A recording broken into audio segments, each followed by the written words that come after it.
Hi there, my name's Paul, and I'm just going to show you this short video about my Hayabusa Generation 1 deleting the vacuum system. Okay, so this vehicle has been through a lot of changes. I'll show you this in a minute. This was a 1999 first generation Hayabusa. It's now been turned into a Streetfighter Hayabusa. So let me just show you a couple of changes, and then I'll talk about this vacuum system that we're going to be removing today. So here is my Suzuki Hayabusa. As you can see, it's a lot different than what it used to be. So let me take you through some of the changes that's been made to this vehicle, and then we'll talk about what we're going to be doing today. So first of all, you can see the back end completely remodeled. This is to take a 2015 Yamaha R1 rear end, which I'll show you a picture of. I'll show you a picture of what this bike looked like before I stripped it down, but I've done loads of modifications to this, and now I'm in the middle of rewiring it.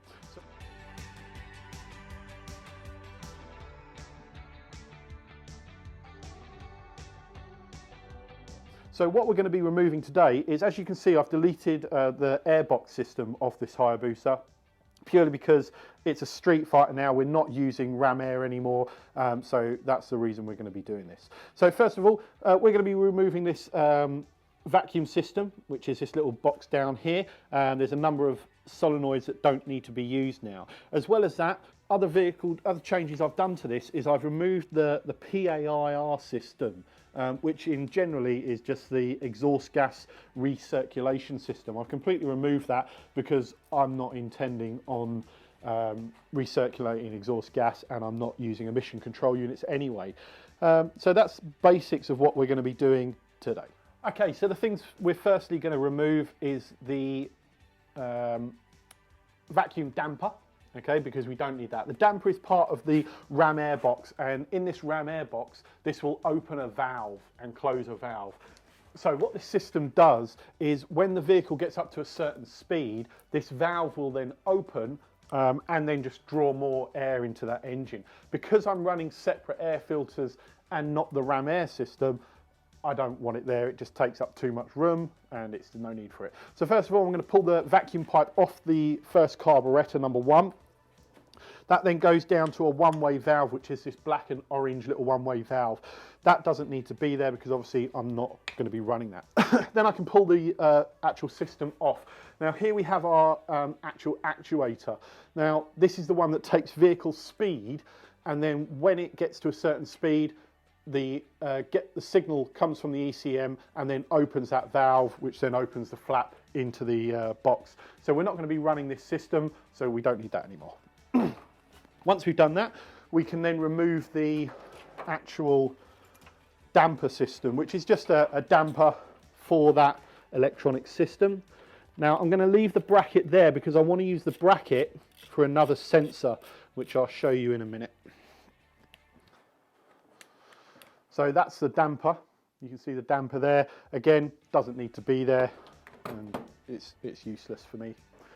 So the one sensor that I am going to be keeping off this bike will be the manifold absolute pressure sensor, okay, which is this one here.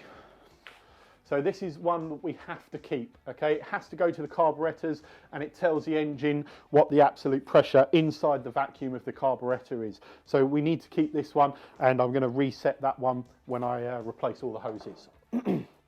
So then I can go ahead and chase that hose back, and then I'm going to be changing all of that hosing for something that looks a little bit nicer.